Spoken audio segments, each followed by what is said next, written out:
쿠바가 굉장히 낭만적인 나라로만 알고 있는데 북한과 거의 형제와도 같은 나라. 북한하고 쿠바는 딱 친구예요. 3대에 걸쳐서 끈끈한 우정을 이어왔단 말이에요. 그런데요, 북한의 뒤통수를 제대로 때렸습니다. 우리나라가 북한의 형제국으로 불리는 쿠바와 전격 수교했습니다. 우리 25년에 걸친 이제 외교의 노력을 통해서 이제 쿠바와 수교를 맺었다. 그걸 북한이 모를 리가 없죠. 1988년 서울올림픽이잖아요. 쿠바만 안 왔습니다. 김일성 동지가 가지 말라면 우리 안 간다. 오준 대사님이 쿠바 대사 만났을 때도 물밑에서 북한이 엄청 방해했어요. 고위급들을 쿠바에 보내가지고 뭐라고 수교하면 안 된다. 번번이 방해를 했었는데 뒤통수를 맞은 거죠. 그래서 지금 쿠바에게 맞은 뺨, 일본에게 러브콜을 보냈다. 한미일 동맹이 강화되고 있으니까 이거를 또 깨야 되겠다는 생각도 하고. 북자 문제를 해결하지 않고 국일정상하는 일은 절대 없습니다. 일본 측이 파악한 숫자는 17명이거든요. 김여정이 뭐라 그러냐. 납북자 얘기는 하지 마라. 그래. 전제 조건이. 쿠바에 대해서 잘 모르시는 게 하나 있어요. 이 쿠바가 북한과 거의 형제와도 같은 나라입니다. 우리가 흔히 이제 투르키예랑 뭐 형제의 국가, 뭐 6.25에 이제 참전해줬던 나라 이렇게 얘기하는데 쿠바가 바로 북한과 정말 혈맹이라고 부를 만큼 아주 형제 같은 나라인데 그런데요, 최근에 쿠바가 이 북한의 뒤통수를 제대로 때렸습니다. 쿠바가 바로 우리나라와 수교를 맺게 됩니다.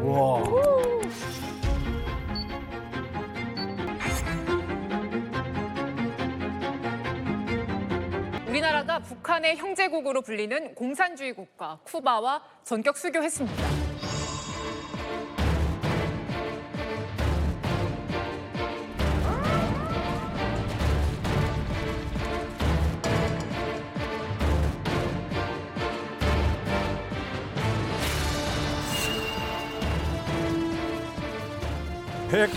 세 번째 수교국이요? 와.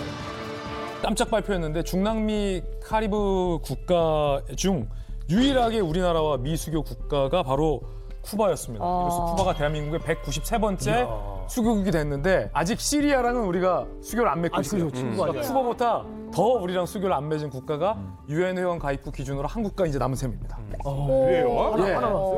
딱 그 유엔 회원 가입국 기준으로 두 개 중에 하나가 쿠바였던 거죠. 쿠바는 아주 과거로부터 북한과 아주 혈맹 관계였거든요. 남미에서 가장 반미 국가가 이제 쿠바고요. 또 전 세계에서 가장 극성스러운 반미 국가가 어디입니까? 북한이거든요. 그치. 둘이서 혈맹이었기 때문에 쿠바와 외교 관계를 맺는 건 굉장히 어려울 거다라고 생각했는데 이번에 이제 맺은 거고. 사실 이제 제대로 뒤통수를 맞은 것이 북한이 한창 이제 2월 16일 김정일 생일 북한에서 가장 중대하게 생각하는 그 생일 이틀 전에 그러니까 잔치집이 잔치가 있는데 잔치 이틀 전에 수교를 발표를 한 거예요. 대한민국에서. 네. 그러니까 엄청나게 뒤통수를 맞은 거죠. 이만감에서 오준 대사님을 모신 특별한 이유가 있습니다. 사실 이번 쿠바와의 그 수교에 있어서 이 물밑 작업을 정말 많은 분들이 했잖아요. 또 오준 대사님도 굉장히 애를 많이 쓰신 걸로 알고 있습니다. 쿠바 대사와도 만나셨나요? 네, 제가 유엔 대사였을 때 제가 유엔 대사를 했을 뿐 아니라 이제 유엔 경제사회 이사회 의장을 했거든요. 맞습니다. 그래서 경제사회 이사회는 유엔의 중요한 기구이기 때문에 쿠바 입장에서도 저하고 협조를 해야 되니까 둘이서만 만나서 점심을 먹자 그랬더니 저는 그때 이 사람이 이걸 받을까 안 받을까 자신이 없었죠. 왜냐하면 둘이서 외교관이 둘이서만 만나서 점심을 먹는다는 거는 누가 듣는 사람 없이 얘기할 수 있는 거잖아요. 그래서 사실 북한 외교관들은 1대1로 하는 데는 잘 안 나오죠. 항상 누구랑 딴 사람하고 같이 다니죠. 그런데 이분이 이제 응했어요. 그래서 둘이 점심을 먹으면서 여러 가지 솔직한 이야기를 할 수 있었는데 우리가 이제 관계 개선해서 수교할 때가 되지 않았냐. 제가 이렇게 얘기를 하였더니 관계 개선하는 건 좋은데 외교 관계, 수교를 하는 거는 아직 우리가 준비가 되지 않았다. 근데 그런 이야기는 그 사람이 그냥 머릿속에서 나와서 갑자기 한 게 아닙니다. 다 자기 나라에다가 지침받아 이 사람을 만나게 돼 있는데 뭐라고 내가 가서 얘기하면 되냐 이렇게 다 지침을 받아서 하는 거고 저도 마찬가지고 저도 외교부에다가 쿠바 대사를 만나서 내가 뭐라고 얘기하면 되겠냐 이런 걸였기 때문에 그때까지는 관계는 뭐 개선해도 좋지만 우리는 수교할 준비는 안 돼 있다. 이것이 입장이었고 이제서야 그 입장이 바뀐 거죠. 아니 이게 왜 쿠바랑 이제 수교가 된 거예요? 쿠바는 북한과의 관계 때문에 우리랑 수교를 안 했다 이렇게 보셔야 됩니다. 그러니까 그 정도로. 북한과의 의리, 과거 냉전 시대에는 우리하고 북한이 서로 한 나라라도 더 외교 관계를 맺으려고 경쟁을 했죠. 그러니까 우리가 유엔에 가입하기 전에는 우리를 국가로 인정해달라 하고 다른 나라에게 부탁을 많이 했죠. 예. 아마 북한도 그때 상당히 그랬을 것 같아요. 그래서 아, 경쟁이 붙는구나. 네, 수교는 피델 카스트로, 그리고 북한의 김일성에서부터 시작된 그런 어떤 끈끈한 관계, 거의 뭐 혈맹 관계라고 할 수 있는 네네네. 그런 것 때문에 한국과 수교하는 거는 일종의 의리를 저버리는 거다 이런 생각이 강했던 것 같고요. 나름 노력했네. 그런데 이제 김일성도 죽었고 카스트로도 죽었잖아요, 몇 년 전에. 그러니까 그치. 어떻게 보면 쿠바도 이제 그런 부담에서 벗어났다. 기회를 보고 있었다. 근데 그 기회가 2014년에 왔다. 보고 놀라셨겠어요, 뉴스 보고. 왜 이렇게 그러니까 놀라셨어요? 우리 외교 장관이 뭐 쿠바를 방문했다는 거 물밑 작업은 뭐 외교관 또 이렇게 감이 있잖아요. 아 이게 뭔가 노력을 하고 있다는데 갑자기 딱 발표 듣고 굉장히 놀라긴 했어요. 굉장히 놀랐는데 이제 쿠바는 이제 앞에서도 이야기했지만 한마디로 정리를 하면 전후관계예요. 북한하고 쿠바는 전후. 그러니까 너네는 사회주의 동방초소 조선, 사회주의 서방초소 쿠바. 우리는 북한은 전호라 그래요. 한 참호를 같이 쓰는 혁명적 동지. 이게 어떤 느낌인가 하면 우리말에 이제 찐친이라 그러잖아요. 북한하고 쿠바는 북한 말로 딱 친구예요. 그러니까 한마디로 정리를 하면 중국은 좀 도와주는 맏형 같은 존재인데 잔소리를 많이 해. 그래서 좀 싫어해. 간섭을 많이 그 하는. 러시아는 별로 둘째형이긴 한데 필요할 때만 조금씩 뭘 좀 도와주고 그냥 입 싹 닫는. 근데 쿠바는 그냥 돈도 잘 빌려주고 물건도 잘 보내주고 뭘 해달라면 잘해주고 정말 자기 와이프한테도 말 못하는 걸 자기 찐친한테는 얘기하잖아요. 아. 그런 친구한테 뒤통수를 맞은 거야. 우리 정민 씨. 네. 먼저 쿠바란 나라가 어디 있을까요? 아, 저도 뭐 관심을 갖고 봤기 때문에. 어디? 그 미국 그 약간 여기 튀어나온데 거기 밑에 플로리다인가? 플로리다. 맞습니다. 오. 자, 이 플로리다에서 쿠바까지 거리가 어느 정도냐면 짠 160km예요. 그러니까 서울에서 대전 조금 더 내려가는 거예요. 금방 갑니다. 그러네요. 그러니까 금방 가겠네. 전체 미국 대륙 입장에서 봤을 때는 진짜 코앞이에요. 네. 이 소앞이요. 자, 쿠바가 왜 그러면 공산화가 됐는지 잠깐 설명을 드릴게요. 1492년 콜럼버스가 인도 찾아가지고 길을 잘못 들어가지고 서쪽으로 가다가 지금 서인도 제독 도착하면서 쿠바는 유럽사에 등장을 해요.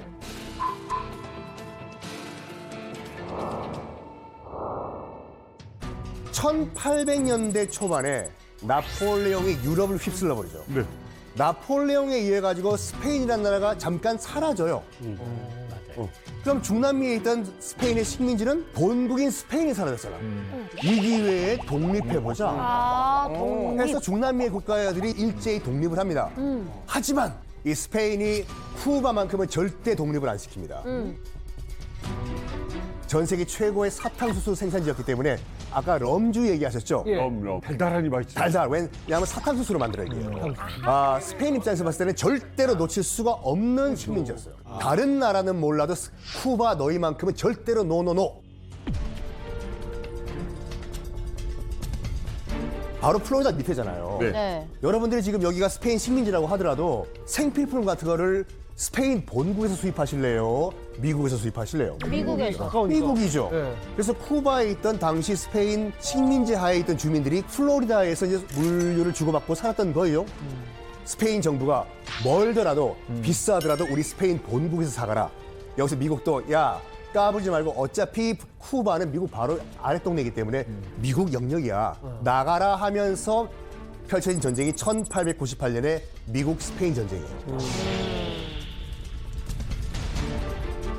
여러분 그 미스터 선샤인 보시죠. 네.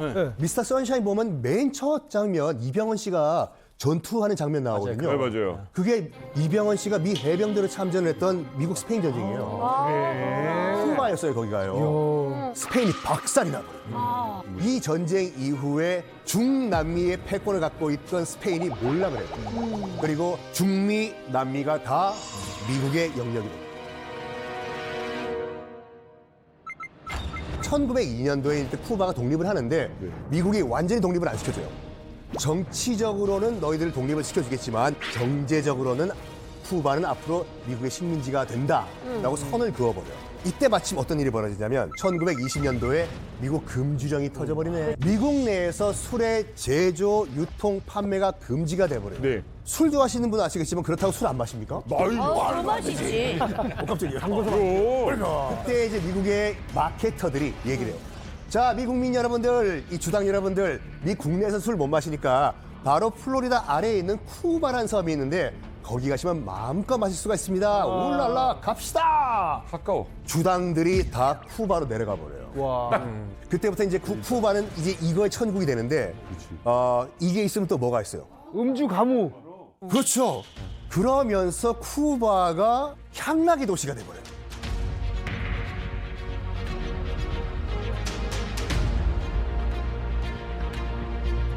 쿠바의 제1 인컴 소스였던 사탕수수 농장마저 싹 다 미국인 소유들이 돼 버립니다. 이런 가운데 1952년도에 폴헨시오 바티스타라는 인물이 쿠데타를 일으키면서 쿠바의 정권을 잡아요. 내가 정권을 유지하기만 해준다면 난 미국에게 무조건 딸랑딸랑 하겠다. 이 양반은 정말로 쿠바에 있던 모든 것을 싹 다 미국에 갖다 팔았어요. 빈부격차 극으로 달합니다. 당연히 미국 아웃, 양키 고홈이 나오겠죠. 이런 가운데 한 인물이 등장해요.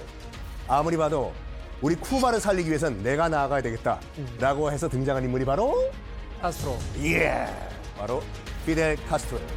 ¡Viva el comunismo! ¡Al trazo el comunismo! ¡Patria o muerte! ¡Rodina el Hitler!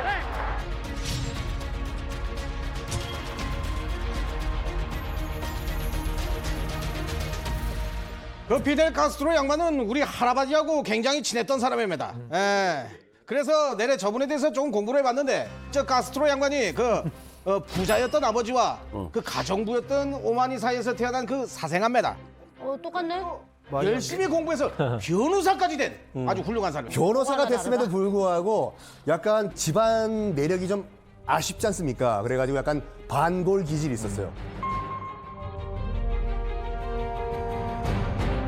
그래서 바로 1953년에 몬카다라고 하는 쿠바 군 기지를 습격을 해요.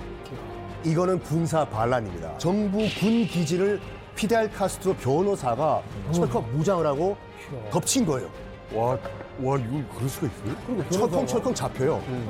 원칙대로 하면은 국가 전복죄로 얘는 사형이에요. 사형이죠. 네. 근데 장인어른이 바티스타 정권의 또 고위직이었어. 웬만하면 우리 사회 좀 빼주지 그래. 해가지고 장인백으로 풀려납니다. 아니 그러면 장인이 한번 살려줬잖아요. 내 운명이 이건가 보다 하고 넘어가야 될 거 아니에요. 그렇죠. 우리 피델 카스트로는 그런 인물이 아니었습니다. 어차피 내가 쿠바 안에서는 내가 혁명을 못 이루기 때문에 다른 곳으로 건너가자라고 해서 어디로 가냐면 슈 멕시코로 건너가고. 근데 여기서 멕시코에서 피델 카스트로가 평생 동지라고 생각했던 한 인물을 만납니다. 체게바라. 바로 체게바라. 아르헨티나를 떠나가지고 아르헨티나 나라보다 더 못 사는 나라들이 많았거든요. 거기에 이제 혁명을 도와주다가 이제 멕시코까지 건너간 상태였어요. 네. 그때 망명 생활하고 있던 피델 카스트로를 만난 거죠. 이야. 실제로 인사를 이렇게 해요. 난 변호사인데 혁명을 일으켰다가 실패해서 멕시코로 왔다. 체게바라는 나는 의사다. 사람을 고치는 게 아니라 세상을 고치고 싶다. 동지여! 이야. 먼저 그러니까 피델 카스트로가 얘기를 해요. 내가 지금 동지들을 모았는데 별로 안 된다. 100명이 안 된다. 80몇 명밖에 안 되는데 우리 80몇 명 가지고 우리 한번 쿠바 한번 뒤집어 엎을까? 젊었어요. 80명 가지고 뒤집어 엎자. 라는 놀라운 생각을 해요. 차.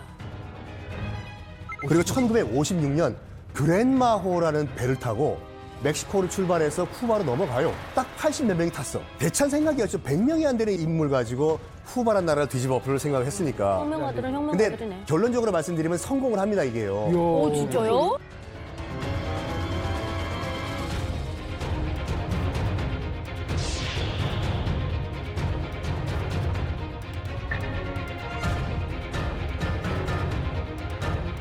(1959년 1월) 드디어 쿠바 혁명을 성공시킵니다.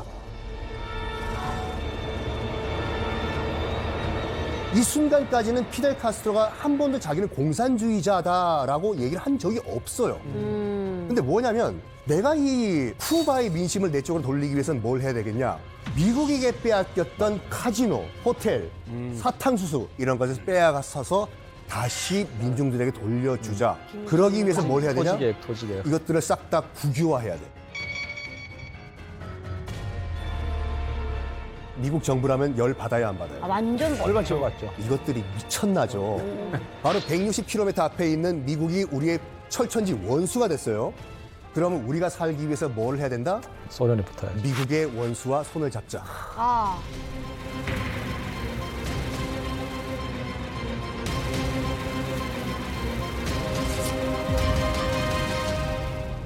소련도 믿을 수가 없는 나라다라고 느낀 계기가 있었습니다. 바로 62년도 쿠바 미사일 위기. On the island of Cuba, unmistakable evidence has established the fact that a series of offensive missile sites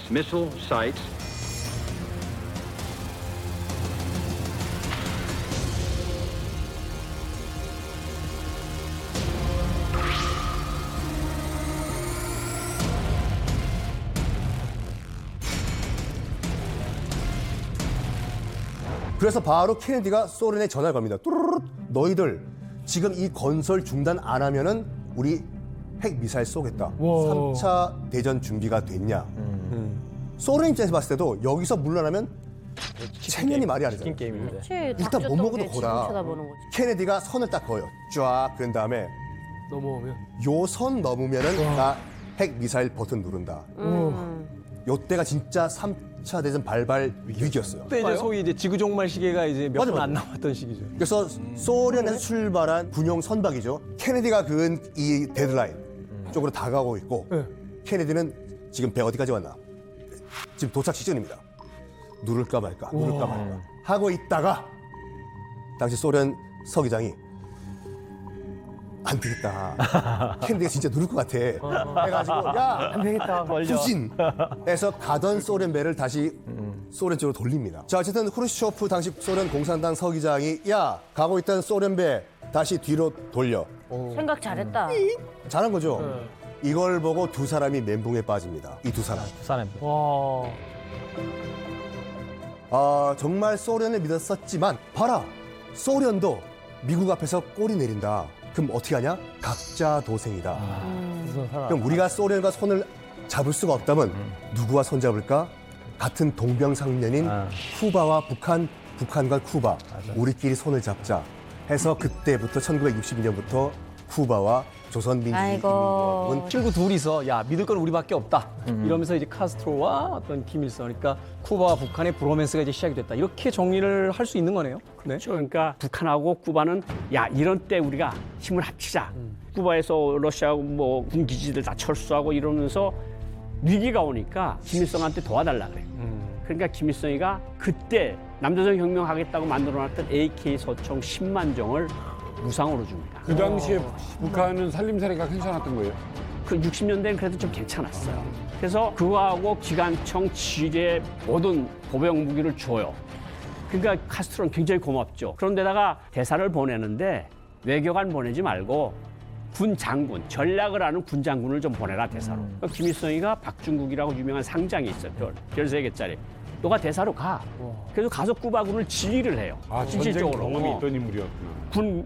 그 경험이 많은 사람이니까 그래가지고 어쨌든 쿠바하고 김일성이는 정말 세계에서 가장 반미적이고 언제 전쟁이 터져도 이상하지 않은 나라들이잖아요. 그러면서 둘이 이렇게 친해서 유명한 구호가 평양 사람들은 알아요. 양키노 쿠바시, 쿠바시 양키노. 양키는 나쁘고 쿠바는 좋다는 그 말을 그렇게 해요.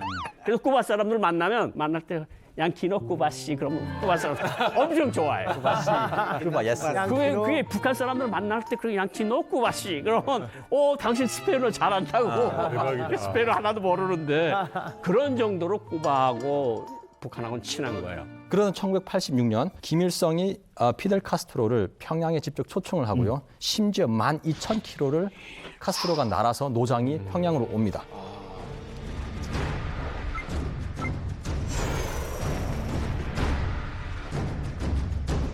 김일성 동지께서는 쿠바의 당 및 국가 수반 피델 카스트로 동지와 뜻깊은 상봉을 하셨습니다.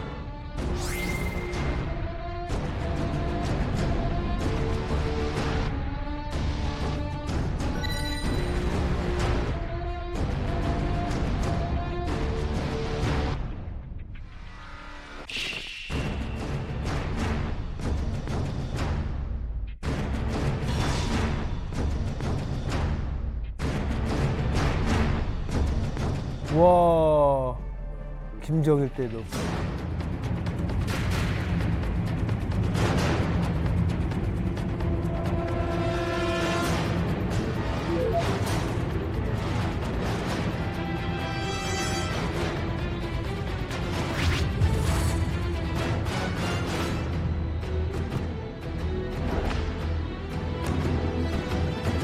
저기 86년도 사진인데 김일성이는 카스트로한테 공화국 영웅 훈장을 줘요.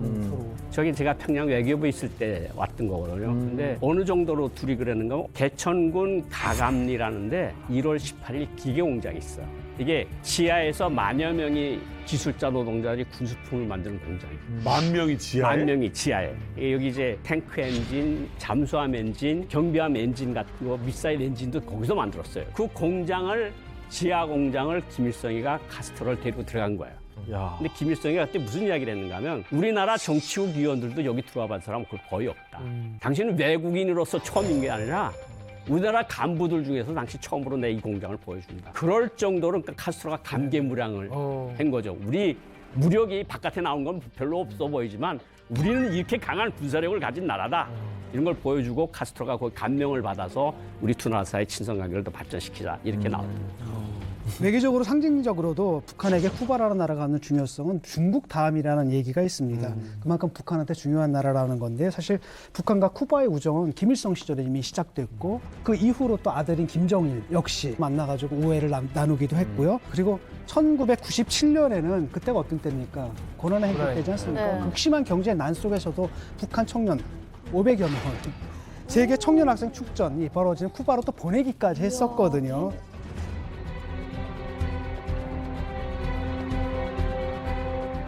비행기 값만 해도요. 그리고 2016년에 피델 카스트로가 사망했을 때 이제 김정은이죠. 김정은이 쿠바 대사관 직접 찾아가서 직접 조문을 합니다. 그리고 3일간 국가 애도 기간을 정할 정도로 그 정도 혈맹이었고 그리고 2018년 이후에는요 쿠바의 제1 비서가 되는 미켈 디아스 카넬 부부가 방북해서 또 김정은 부부와 함께 만찬을 즐기면서 돈독함을 과시하기도 했습니다. 진짜 끈끈하네요.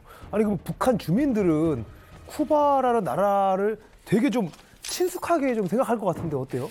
그냥 입에 달고 살았던 것 같아요. 뭐 이렇게 방금 들어온 따스통 신입니다 하면서 애들이 흉내낼 때 무조건 피델 카스트로가 나왔어요. 뭐 너르돔 시아노코를 막 너르똥이 시큼시큼의 동지와 뭐 피델 카스트로 동지께서 우리 공화국을 방문하셨습니다 하면서 애들이 길에서 그렇게 놀고 다녔어요. 그 부모님들도 쿠바 하면 완전 형제 국가라고 그냥 툭 치면 나올 정도. 그리고 그 지도가 저희가 세계 지리 시간에 그 배워줘요. 그럼 이렇게 해가지고 이렇게 있거든요. 이렇게 해가지고 이렇게 있거든요. 미국 놈들이 이거 잡아먹으려고 입을 확 벌리고 있대요. 그래서 쿠바는 항상 빨겠어요. 세계 지리 그 교과서에 보면 이걸 잡아먹으려고 하는데 쿠바는 끄떡 없다는 거예요. 여기 딱 이렇게 하고 있대요. 이거 딱 찍으면 그냥 나간다는 거죠. 그래서 저희한테 엄청 그렇게 가르쳤고 항상 부모님 세대에서 그걸 좀 자랑스럽게 자식들한테도 얘기를 했었고 그다음에 김정은이 또 2023년 4월에 그 지금 쿠바 대통령이 재선출됐을 때 축하한다고 굉장히 최근이잖아요. 축하한다고 막 이런 전문까지 막 보내고 했었어요. 그러니까 북한 사람들 마음속에는 아직까지는 그래도 쿠바가 뭔가 형제 국가였던 거죠. 쿠바 하면 북한 사람들 흔히 생각하는 건 그냥 사탕. 그렇죠. 맞아, 사탕. 알사탕.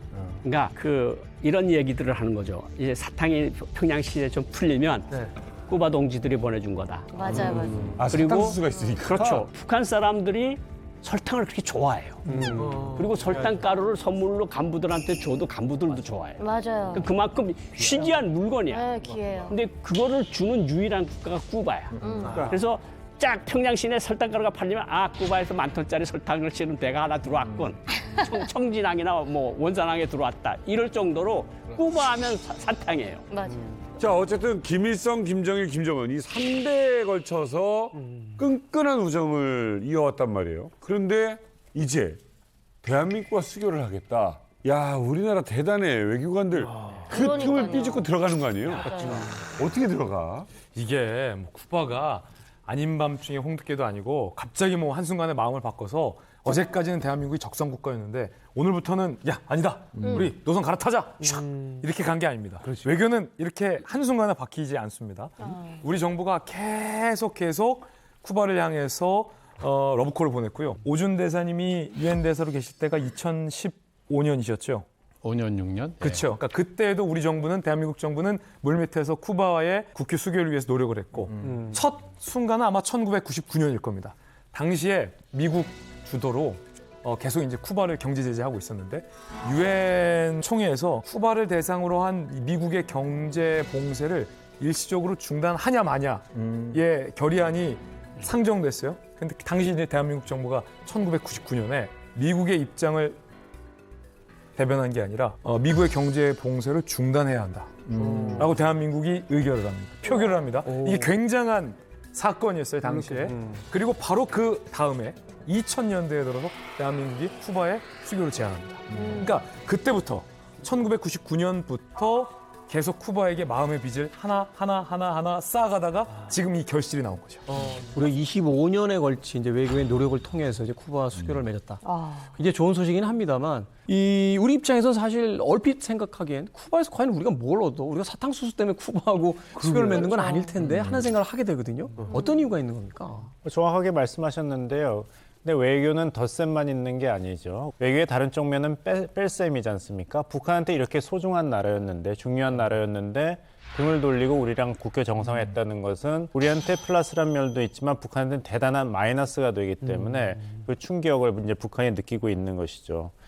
왜냐하면은 이제 북한은 더 이상 한반도에서의 유일한 정통성을 이야기할 수가 없는 것이죠. 쿠바가 이제 양쪽에 다 수교를 했으니까요. 김정은 정권 입장에서도 이게 생각하지 못한 이제 꼬이는 국면이 있는 것이죠. 지금 계속 나오고 있는 것이 쿠바와 북한은 뭐 우정이 있는 나라, 가족이다, 형제다, 의리하는데 그 영화 있지 않습니까? 부당거래. 거기서 이제 부패한 경찰, 거기 조폭들이 서로 배신하잖아요. 그러니까 나타나서 아니 너희는 가족인 줄 알았는데 그러니까 이제 씩 웃으면서 가족 같은 사이라 그랬지 언제 가족이라고 가족 같은 가족은 아닌데 맞아요. 북한의 오랜 우방인 쿠바와 수교를 한 것이 외교적인 성과이기도 하지만 사실은 조금 길게 보면 실질적인 눈에 보이는 이익도 있을 수 있습니다. 왜냐하면 쿠바는 아까 지도에도 보셨지만 카리브해에 있는 섬나라로서는 큰 국토를 가지고 있고 우리 한국보다 더 큰 면적의 국토를 가지고 있고 인구도 300만이나 되니까 그 지역 카리브로서는 아주 큰 나라이거든요. 노동력이 있다는 얘기이기도 하고. 경제적인 잠재력 있죠. 세계적으로 내놓을 수 있는 그런 브랜드들도 있고 분야에 따라서는 또 지금 쿠바가 전력난이 심한데 이제 그런 태양 발전이라든지 우리가 가서 이런 거 우리가 가서 해줄 수 있는 것들도 많고 또 쿠바에는 광물이 많이 나요. 그래서 그 2차 전지 산업 이런 데 사용할 수 있는 광물도 있고 그러니까 지금은 미국의 제재 때문에 활성화가 안 되고 있지만 우리가 좀 길게 본다면 우리와의 향후 경제 관계도 잠재력이 크다 이렇게. 그리고 이제 지금까지는 아까 우리가 초반에 얘기했듯이 쿠바에 놀러 가면 사실 좀 불안한 요소들이 있었잖아요. 대사관이나 영사관이 없었으니까. 그래서 뭐 여권을 놀다가 분실할 경우에는 멕시코에 있는 주 한국 대사관으로 가서 다시 뭐 재발급 받아야 되고 이렇게 절차가 되게 복잡했대요. 네네. 근데 이제는 그냥 거기서 바로 설치가 끝나면 거기서 바로 되는 거니까 그런 것도 있고 사실 또 지금 남미의 한류가 엄청나잖아요. 맞아요. 그래서 그런 문화 교류도 엄청나게 일어나지 않을까라는 기대감도 굉장히 크다고 합니다. 아니 근데 우리한테는 어떻게 보면 굉장히 좀 이익이고 북한한테는 굉장한 손해잖아요. 그러다 보니까 북한에서 굉장히 좀 방해했다라는 좀 얘기를 좀 들었거든요. 어떤 식으로 좀 방해를 좀 했나요? 그렇죠. 북한 입장에서 보면 특히 우리가 지금 얘기한 것처럼 지난 25년간 공개적으로도 많이 얘기했고 노력도 했고 이러니까 그걸 북한이 모를 리가 없죠. 그렇죠. 그러니까 이제 예를 들어서 우리나라에서 외교장관이 쿠바에 가서 쿠바 외교장관을 만난 적도 2번 있는데 그때마다 북한은 그 전 또는 후에 고위급을 이수영 외무상이라든지 최영애라든지 김영남이라든지 이런 고위급들을 쿠바에 보내가지고 한국하고 수교하면 안 된다. 아마 이렇게 얘기했겠죠. 수교만은 막자. 조금 이런 경제관계는 약간 있고 관광객 있는 건 어쩔 수 없더라도 이런 생각을 가지고 노력했던 것 같습니다. 또 북한이 또 우리를 견제한 것도 있지만 또 쿠바도 북한의 눈치를 많이 봤던 것 같아요. 그 대표적인 게 1988년 서울올림픽이잖아요. 네. 그때 공산권 국가도 다 참석했거든요. 그렇지. 그런데 쿠바만 안 왔습니다. 그건 뭐 당연히 이제 북한의 강력한 요청에 의해서 그렇게 된 거고요. 또 우리 측에서 이제 쿠바와 수교를 하겠다는 의사를 내비친 게 2015년이었는데 근데 바로 그 해에도 당시에는 수석 부의장이었던 미겔 디아스 카넬 이 사람이 또 북한을 또 방문합니다. 아이고. 그래서 또 북한과 또 우위를 과시하기도 했고요. 네. 또 최근에 2022년 때 그 유엔 총회에서 우리 측에서 이제 양국 외교장관 회담을 갖다가 제안을 했거든요. 근데 쿠바 측이 상당히 부담스러워하면서 그걸 거절한 적도 있었어요. 88 올림픽, 서울 올림픽처럼 진짜 네. 한국에 나쁜 짓 많이 했는데 그때 원육 정치공작이 많이 하셨어요. 반성 많이 합니다. 근데 무슨 일에 관여하셨어요? 87년도에 11월 달인데 소련을 비롯해서 모스크바랑 해서 이제 친북한 나라들을 돌았어요. 네. 근데 쿠바에 갔어요. 쿠바에 가서 김영남 부총리 겸 외교부장이 단장이고 우리는 수행원이고 네. 가서 이제 카스트로를 만났어요. 그래서 어떻게 이야기를 하는가 하면 서울올림픽이라는 것은 한반도 위에 매달린 큰 칼이나 마찬가지다. 당신네가 만약 서울올림픽에 참가하면 이 칼이 뚝 떨어져서 한반도가 허리가 둥둥 잘리는 거다. 김영남이 이렇게 딱 이야기했어요. 카스트로가 말이 길어질 것 같으니 알아라. 우리 안 간다. 김일성 동지가 가지 말라면 우리 안 간다. 그리고 안 갔어요. 그리고 저녁에 연회를 차린다고. 그래서 우리는 야 이거 뭐를 또 엄청나게 먹었죠. 엄청난 진수성찬이 차려지겠군 하면서 갔는데 자기 집에 초청을 했어요. 카스트로가 자기 집에 초청했는데 그때 제가 뭘 느꼈는가 하면 요리사 아줌마 하나하고 카스트로가 요리를 해요. 우리 탁에다 앉혀놓고. 이야. 그리고 와서 요리를 운반해서 갖다 놓고 앉았는데 이 군복이 카키색 군복을 입었어요. 카스트로가 피델 카스트로가 항상 여기 옷섭이 다 해져서 달았어요. 아이고. 또 군화 신고. 이게 뭐하고 오버랩되는가 하면 금수산 기념궁전하고 집이 오버랩되고 금수산 기념궁전에 그 진짜 진수성찬 차려주던 김일성 연회장하고 너무 다른 거야.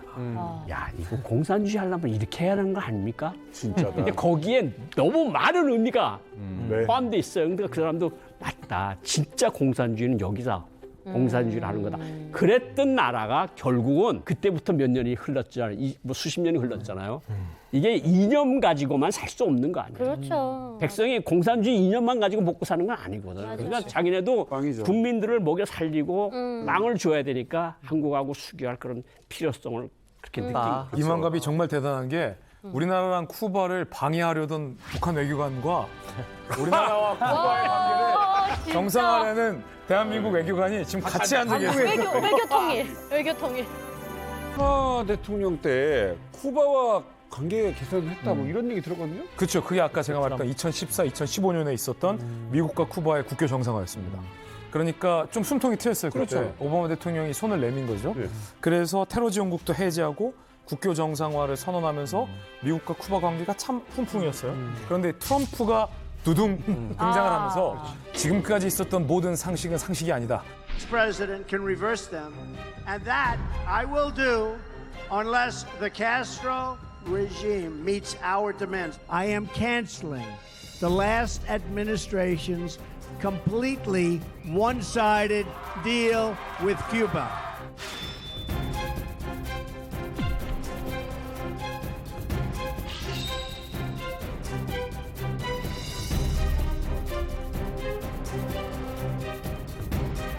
Tienen matándonos de hambre, toda La Habana entera se está derrumbando y estamos sin casa, sin nada.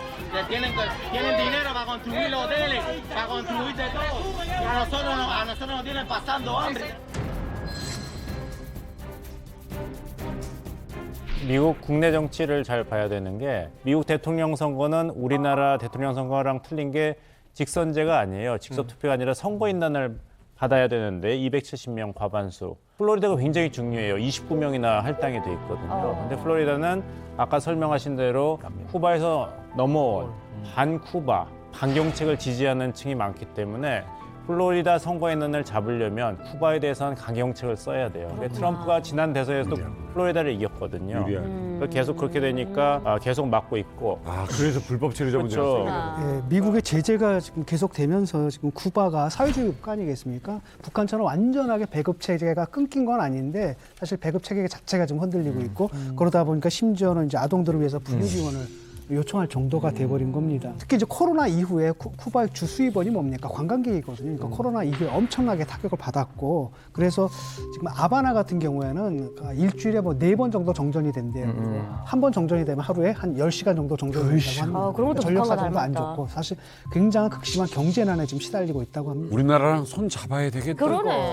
맞아. 그리고 미국이 아직 경제 제재를 풀지 않고 있으니까 그리고 유럽 국가랑 국교 정상화 이미 돼 있는데 더 나올 건 없고 그러면 세계 경제 적어도 10위권에 있는 한국한테 눈길을 줄 수밖에 없죠. 아니 오준 대사님, 이게 수교를 우리가 맺겠다라고 하면 북한이 이걸 모를 리는 없을 것 같고 방해하지는 않았을까요? 과거에 항상 방해했죠. 그래서 저는 이번에 이제 좀 전격적으로 했잖아요. 그래서 유엔 대표부 간에 하자 하는 얘기를 하고 일주일 후에 이제 실제로 발표가 됐는데 전격적으로 한 거는 제 생각에는 쿠바 입장에서 볼 때도 어떤 의미에서는 북한의 체면도 살려주는 거죠. 만약에 발표를 하면서 자 우리는 일주일 후에 수교하기로 했다 이렇게 발표를 하면 일주일 동안 북한이 어떻게 해야 되겠습니까? 그러니까 뭐 막는 모습을 보여야 되는 건지 화를 내야 되는 건지 어떻게 이렇게 되잖아요. 그러니까 할 바에는 전격적으로 하는 게 북한에게도 체면을 살려주는 길이다 이렇게 보시면 될 것 같아요. 제가 이번 쿠바와의 어떤 국교 수교의 주역이었던 외교부 장관을 통해서 그 뒷이야기를 좀 전해 들었거든요. 뭐 제임스 본드는요 울고 갈 정도의 그냥 막점 맞고 비하인드 스토리가 숨어져 있습니다. 그랬을 것 같아요. 일단은 북한이 알면 안 돼요. 그러니까 기자들도 알면 안 돼. 그리고 대한민국과 쿠바 양국 이외에 다른 국가들이 알면 안 돼.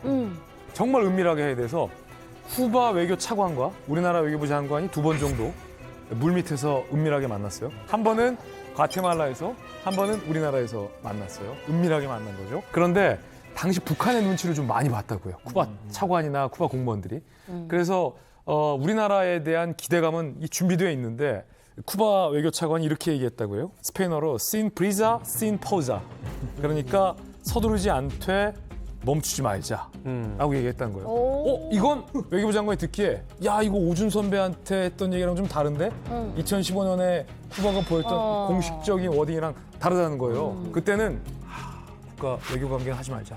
수교 관계는 아직 아니다. 하고 선을 쫙 그었는데 이제는 멈추지 말자라고 한 거예요. sin pausa 이렇게 얘기했다는 거죠. 그래서 그때 딱 우리 외교부에서 준비한 비장의 무기를 탁 꺼내들었어요. 쿠바 외교 차관, 우리나라 외교부 장관 딱 만났다잖아요. 근데 어떤 노래가 쫙 흘러나오냐면 쿠바의 국민 가수 부에나비스타 소셜 클럽의 노래를 쫙 틀었습니다. 맞췄다잖아. 이 노래잖아. 그러면 이 노래를 듣고 있는 쿠바 외교부 차관 입장에서는 그러면 우리나라 외교부 장관 입장에서는 이 노래를 듣는 짭정은 입장에서는 기분 나쁘지만 그러면 오준 선배 입장에서는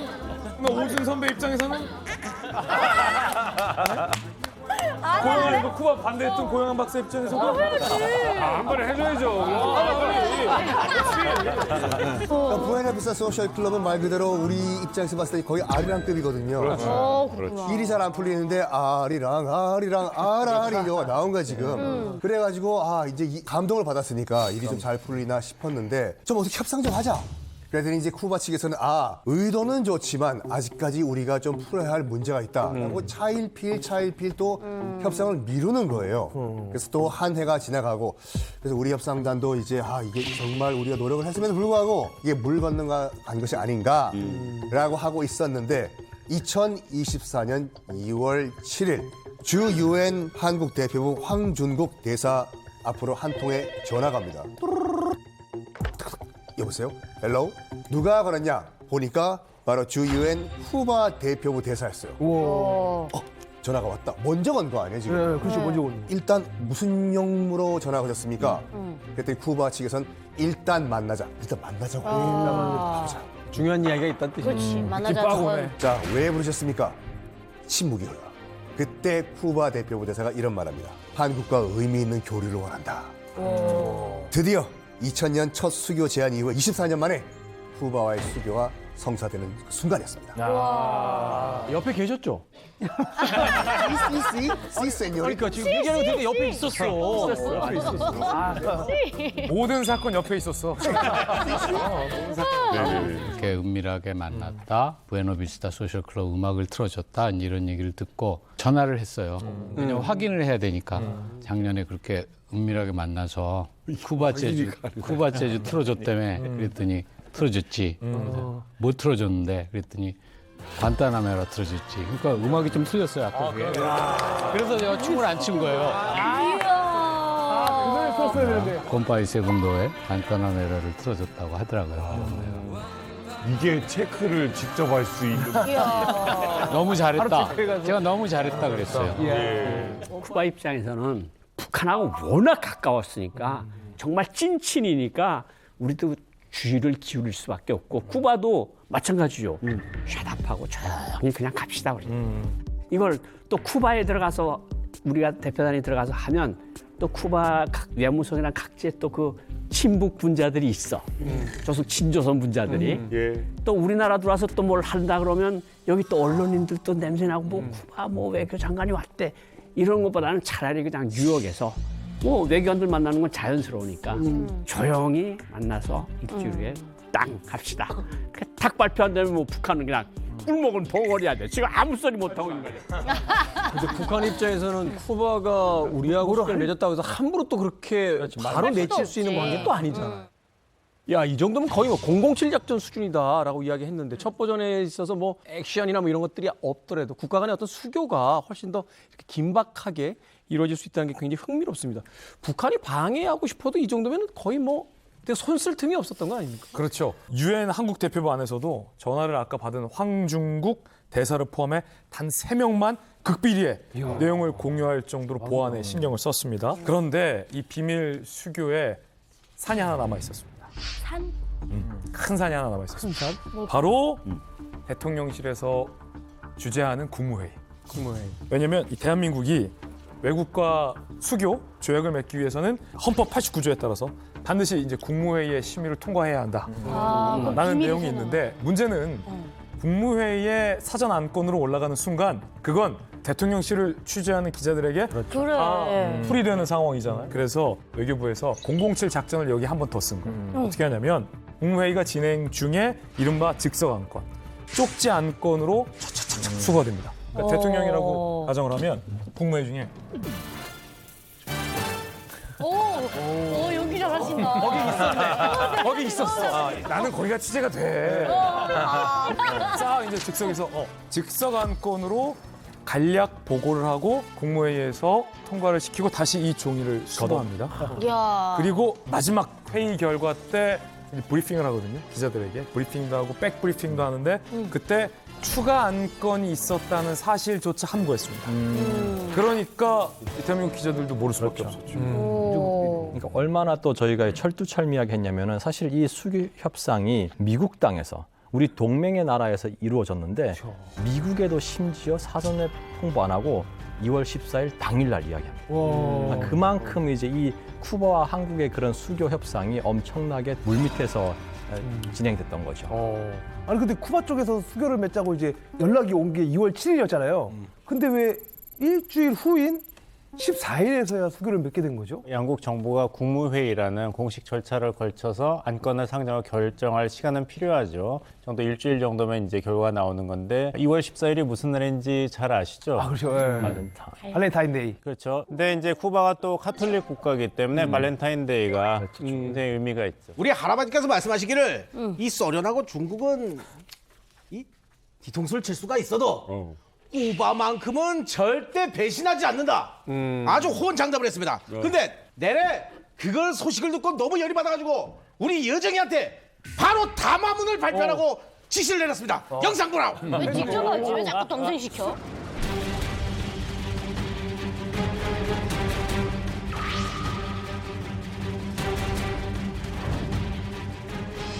이미 해결된 납치 문제를 양국 관계 전망의 장애물로만 놓지 않는다면 두 나라가 가까워지지 못할 이유가 없다라며 일본과의 어떤 국교 정상화의 시동을 북한이 걸고 있습니다. 어허. 그래서 지금 쿠바에게 맞은 뺨, 일본에게 러브콜을 보냈다. 이렇게 해석이 나오는데 한마디로 이제 충격을 받았다는 뜻이 될 것 같고. 그렇죠. 이제 맞불을 놓기 위해서 이런 어떤 또 담화문을 발표한 게 아닌가 하는 또 생각이 드는데 그렇게 보더라도 이제 북일 정상회담을 제안했다는 건 굉장히 파격적인 담화문 아닙니까 이거는? 북한 외교가 이제 첫째 중심, 미국하고 관계를 개선한다. 두 번째, 한미일 공조를 파기한다. 1980년대부터 지금까지 변함없이 하는 건데 이게 왜 그러는가 하면 일본에 그 유엔사 후방기지가 7개가 있어요. 한반도 유사시에 한국 전쟁에서 쓸 미군과 연합군이 쓸 수 있는 무기와 무장 장비가 다 일본 그 유엔사 기지에 있어요. 이걸 끊어놓으면 전쟁이 일어나도 미군이 미국에서 가져오려면 시간 많이 걸리잖아요. 그렇죠. 그러니까 어쨌든 한미일 공조를 끊는 게 북한 외교의 그 어떤 수건 사업이에요. 그러니까 이 한국하고 2018년도에 해서 워싱턴 가려고 그랬는데 워싱턴 가는 길이 막혔어요. 2019년도에. 아, 이번엔 도쿄를 통해서 한번 가볼까? 그런 거를 생각하는 게 아닐까 이런 생각이 들어요. 그래도 김여정이 맨 마지막에 이제 말을 덧붙였는데 뭐라고 그랬냐면 현재까지 우리 국가 지도부는 이거에 관심이 없다. 지금 여기에 표명된 건 나의 개인적인 견해일 뿐이고 공식적으로 내가 조일 관계를 평가할 위치는 아니다라면서 한 발 슬쩍 뺀 거예요. 그러니까 한편으로는 자기들이 이제 고립되니까 우리도 너희들도 고립시킬 수 있어. 일본과 관계를 틈으로써 하는데 누가 믿어주겠어요. 그러니까 싹 빼면서 내 개인적 견해일 뿐이야 하고 빠지는 거죠. 일종의 응수타진을 한 거죠.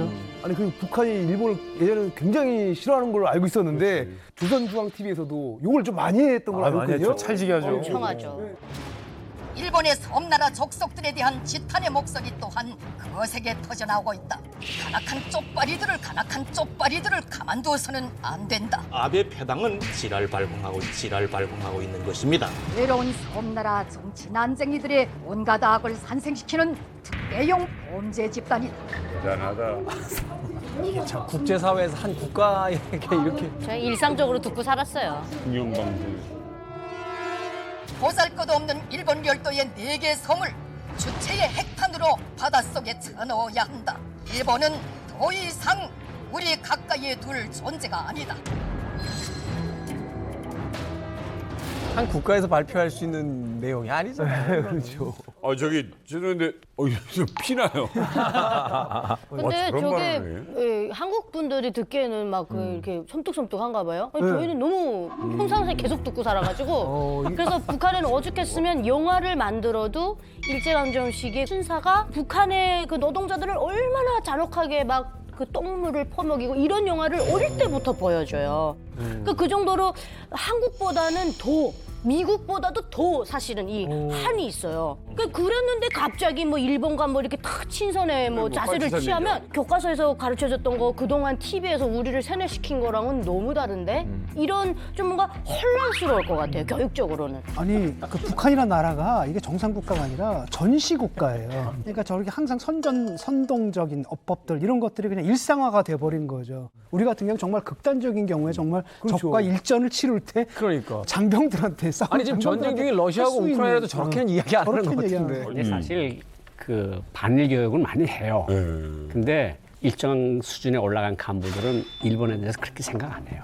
왜냐하면 우선 일본 엔화를 김정일 때부터 너무 좋아해요. 그래서 조총련 간부들이나 일본에 있는 뭐 조총련 사람들이 가면 007 가방이라고 있죠. 네. 거기에 그냥 엔화 10,000원짜리 가득 채워서 김정일한테 갖다 바치고 그랬거든요.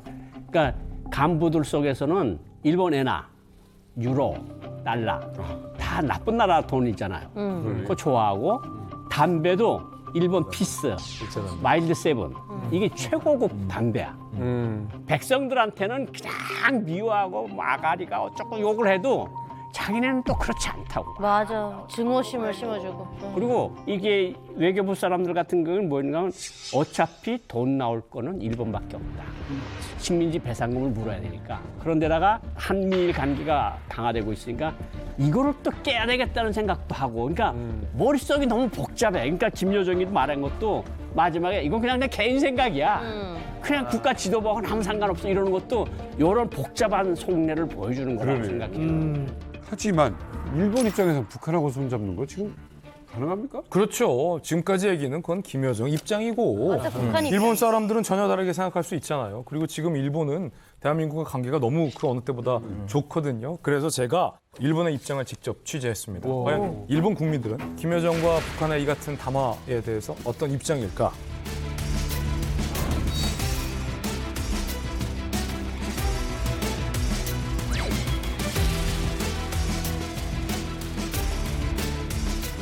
우리나라와 쿠바가 수교를 맺은 다음 날 북한 김여정이 북한과 일본의 정상회담 가능성 언급했는데 북한 김여정 속내는 뭘까요? 일단 말씀하신 대로 쿠바 수교하고 김여정 그 담화가 이어져 있었기 때문에 좀 관계가 있는 것처럼 보였는데 북한이 일본한테 접근하기 시작했던 게 요즘에는 작년 5월에 박상길 외무차관의 담화가 처음이었습니다. 근데 그때 기자 총리하고 좀 만나지 못하는 이유는 없다고 그렇게 이야기했거든요. 근데 그 다음에 올해 1월 5일에 그 김정은 씨가 좀 그 노도반도 지진에 대한 위로 메시지 보내왔습니다. 맞아. 각하라고 했었죠 그때. 그때 좀 놀랐어요. 일본 총리 각하. 일단 그래도 일본 정부 입장으로서는 로얄 패밀리의 김여정 씨가 담화 발표했기 때문에 그거는 큰 의미가 있잖아요.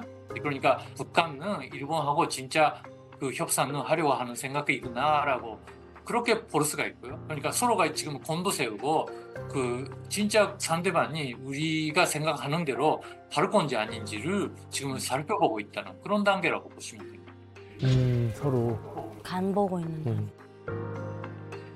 최근에 이 대한민국과 일본과 미국, 한미일 공조가 그 어느 때보다 긴밀하게 이루어지고 있잖아요. 그 가운데 북한이 일본 외교에 이렇게 좀 공을 들이고 러브콜을 보내는 게 혹시 무언가 일본에게 바라거나 노림수가 있다고 보십니까? 북한은 종합적으로 생각하고 있는 것 같습니다. 제가 보기로는 트럼프 정권이 내년 1월에 당선된다고 전제하에 여러 가지 좀 외교적인, 군사적인 그 준비를 많이 세우고 있다고 생각합니다. 2019년 그 하노이에서 북미 정상회담이 실패했을 때 많이 연구했다고 합니다. 왜 그게 그 성과 얻어내지 못했을까? 근데 그때 하나가 그 당시 그 아베 신조 일본 총리가 트럼프 대통령한테 여러 가지 좀 북한하고 이상한 꼴에 하지 말으라고 그 이야기 많이 했다고 합니다. 뭐 예를 들면 그 한미 군사훈련을 취소하면 안 된다거나 그 북한한테 핵포위를 인정하면 안 된다거나. 근데 트럼프는 아베 총리하고는 개인적인 관계가 있었기 때문에 많이 그 이야기는 들었다고 합니다. 북한 입장으로서는 다시 좀 북미 협상 시작하면 또 다시 일본이 그런 걸 그 막으려고 하지 않을 거라고 생각하니까 일단 자기들이 그 일본하고 북일 협상하자고 하면 일본은 일본 입장으로서 여러 가지 북한한테 요구하고 싶은 것이 있기 때문에 일본도 북한을 눈치 봐가면서 그런 북미 협상에 여러 가지 주문하기가 어려워지지 않을까라는 그런 노리면서가 있는 것 같습니다. 근데 사실 우리가 쿠바와 수교를 맺었다는 그 달콤한 어떤 열매만 취했을 때는 아닌 것 같아요. 바로 이 예를 통해서 우리가 또 새삼 느낄 수 있는 게 국제정세라는 게 사실은 서로 간에 이익만 있다라면 어제 형제 같은 관계, 친구 같은 관계들도 언제든지 급변할 수 있다는 거잖아요. 맞아요. 북한과 사실은 일본도 어떤 외교적인 이익만 확실하게 보장이 된다면 언제든지 관계 개선을 할 수 있다. 이렇게 봐야 되는 거 아닙니까? 뭐 가능성은 열려 있죠. 서로 간의 이익이 맞는다면 거래는 성사 가능한 건데 제가 2018년 12월에 그 관방장관이 주최하는 납부 피해자 그 가족 모임에 초청되어서 발표를 한 적이 있어요. 네. 매년 12월에 관방장관 주최로 그 네. 행사를 하는데 기시다 총리는 이 납치 피해자 가족분들이 고령으로 다 돌아가시기 전에 적어도 유해 송환과 진실 규명은 해드려야 된다.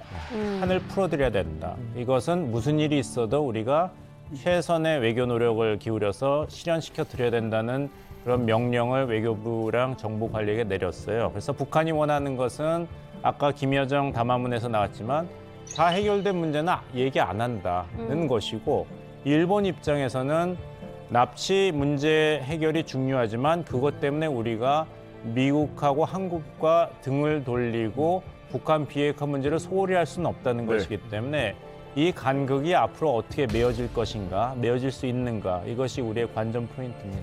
납치자 문제는 참 일본에서 벗어날 수가 없는 얘기예요. 네, 사실 지금도 기시다 총리가 어떤 공식적인 자리에 나갈 때는 그 푸른 리본이라고 그러죠.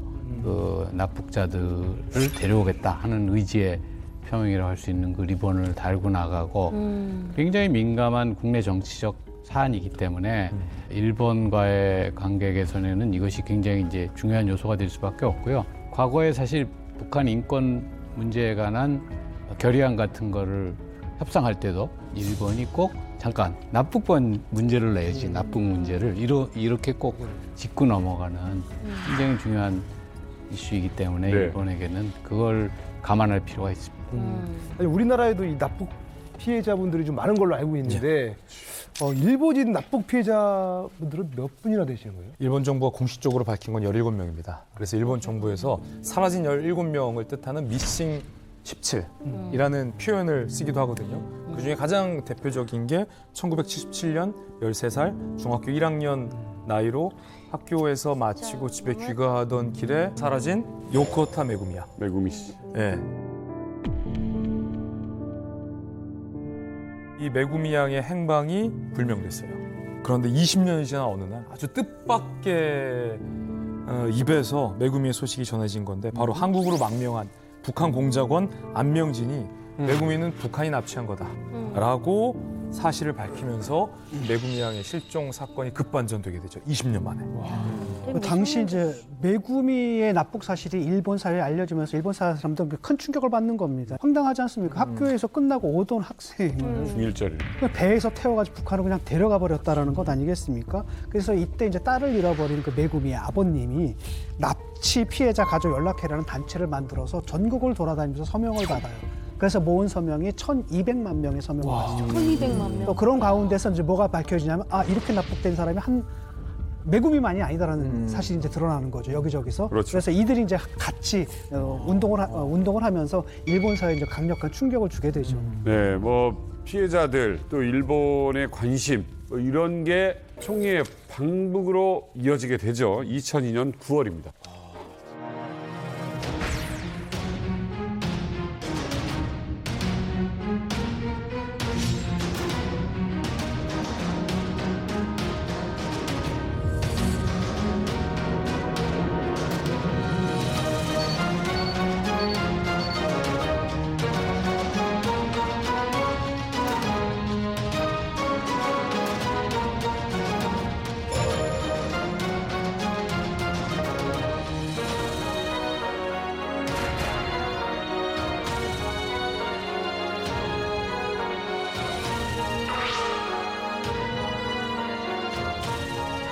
過去に北朝鮮の関係者が行ったことを率直に認め遺憾なことでありお詫びすると述べました。 진짜 저거 진짜 진짜 대단한 거였어. 인정했다는 게.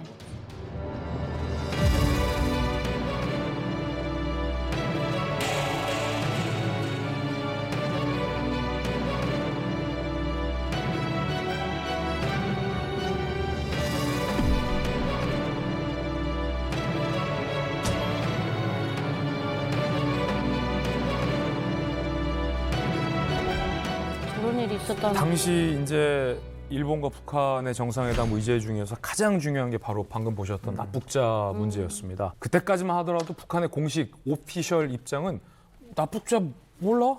완강히 부인하던 게 북한의 입장이었거든요. 그런데 당시 일본의 진상 규명 요구에 북한이 굉장히 파격적으로 대응을 합니다. 김정일이 직접 일부 막무가내 분자들이 영웅심리에 의해 일본인 납치를 자행했다라고 인정을 해요. 그리고 사과를 했습니다. 그리고 납북된 사람들의 신변을 공개하고 원한다면 돌려보내겠다라는 약속까지 하면서 마지막 재발 방지 약속까지. 당시에 이제 고이즈미 총리 입장에서는 일본이 원했던 걸 다 얻어냈다라는 평가가 나왔죠. 근데 그 숫자가 맞질 않습니다. 북한의 주장은 13명이에요. 13명 중에 8명은 사망을 했고 5명은 2002년에 고이즈미 총리가 다시 평양에 갔을 때 본국에 갔으니까 문제가 다 해결됐다는 것이고, 일본 측은 아니다. 13명이라 우리가 파악한 바로는 최소 17명이 납치를 됐는데 4명에 대한 설명이 없다. 여기에 대한 명쾌한 설명이 필요하고, 또 북한이 사망했다고 주장하는 8명의 사망 원인이 자살을 했던 교통사고다 가스 중독이다 하는데 여기에 대한 설명이 필요하고, 또 사망을 했으면 유해를 고국에 송환해야 된다 이런 주장이 있기 때문에 이것을 어떻게 북한이 좁힐 수 있는지 굉장히 고민거리가 아닌가 싶습니다. 지금 북한과 일본이 만나기 위해서 넘어야 할 산들이 지금 너무나 많습니다. 그래도 이제 가능성이 없지는 않은 게 사실 북일 정상회담에 대한 의지는 오히려 이제 일본 측이 더 높았던 걸로 보이거든요. 게다가 또 지금 기시다 총리가 지지율이 지금 뭐 10%, 20%대거든요. 그러니까.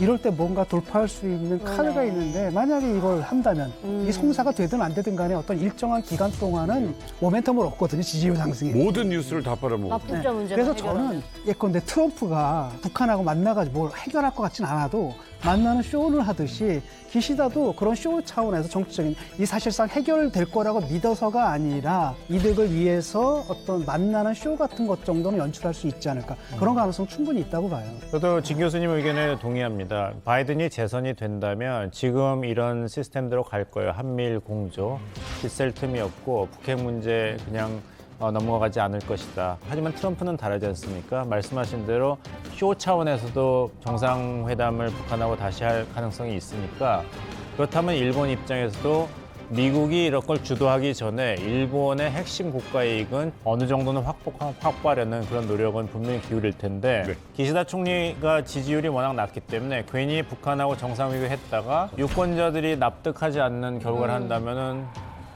기시다 총리도 결국엔 트럼프가 하노이에서 노딜한 것처럼 기시다 총리도 정상회담은 할지 몰라도 노딜로 끝날 가능성이 있죠. 아니 짭정은 씨, 북일 정상회담 성사시키기 위해서 좀 어떤 뭐 작전을 좀 세웠어요? 내가 뭘 세웠을까?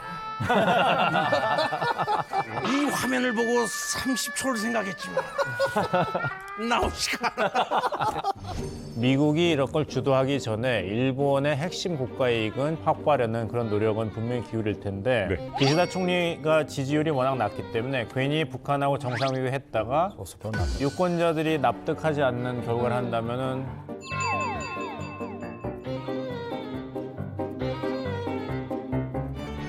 이 화면을 보고 30초를 생각했지만 나오지가 않아.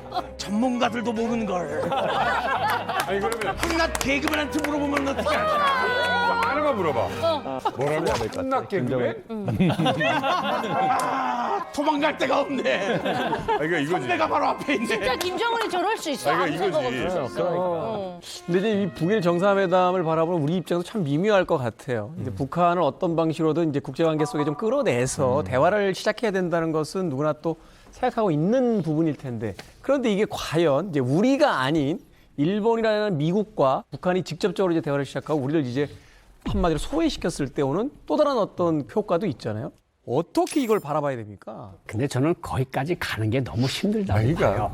거기까지 북일 정상회담까지 가는 길이 너무 험물고 일본 기자들하고도 이야기를 자꾸 하는데 일본 기자들은 욕보다 매금이 문제가 해결되지 않으면 절대 안 된다. 손을 미리 내밀지도 않을 북한이잖아요. 사실은. 그러니까 북한으로서는 지금 여기저기 그냥 먹어보지 못할 감 찔러나 보자고 여기저기 찌르는 맞아. 그런 형식인 것 같아요. 혹시 기시다 정부가 북일 정상회담을 받아들일 가능성은 얼마나 된다고 보세요? 기시다 총리 입장으로서는 그런 거는 받아들일 수 있다는 그런 그 예상 많습니다. 일본 정부나 일본 전쟁들 사이에서 기시다 총리의 목표는 올해 9월에 있는 자민당 전제선거에서 승리해야 하거든요. 근데 그 9월까지 그 기시다 정권의 호재가 없습니다. 그러니까 일단 그 북일 정상회담 하면서 납치 피해자 돌려보내면 그런 거를 성과로 그 자기가 다시 임기 얻어낼 수 있다는 계산을 하겠죠. 근데 그래도 제가 보기로는 북한 입장으로서는 북미 협상하고 그 북일 협상은 동시적으로 해야 하는 그런 논의문서 있잖아요. 근데 그러면 그 북한은 아마 천천히 할 겁니다. 뭐 종합적으로 보면 저는 그 기시다 정권하 그러니까 올해 전반기나 트럼프 정권 탄생하기 전에 북일 정상회담은 이루어지지 않을 거라고 생각하지만 그래도 그 협상은 계속 진행될 겁니다.